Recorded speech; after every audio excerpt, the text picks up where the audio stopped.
Napakaganda ng view dito sa Timberland.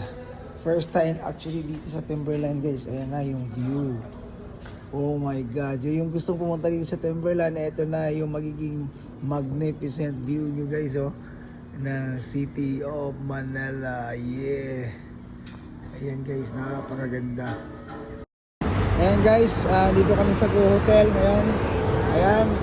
Bukas guys, magang-maga kami sa Timberland. Guys, dito na tayo sa parking area ng Timberland. So bago tayo pumunta dun sa bike park nila, kukuha muna tayo ng ticket.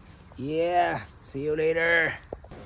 Ayun guys, dito na kami sa registration area ng Timberland. Ayan, nagsa-sign up na ng mga documents, mga waiver ng ating mga players.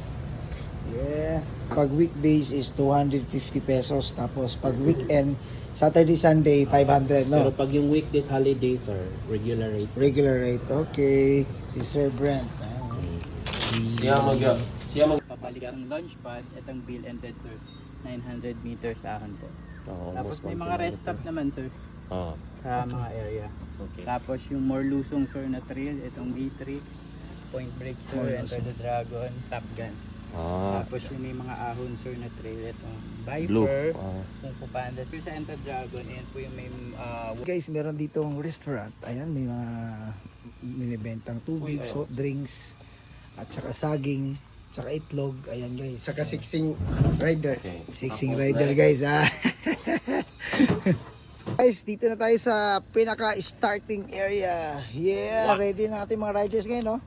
Ready na mga taga Mindanao boys. So unahin namin guys yung Enter the Dragon. Ito na area.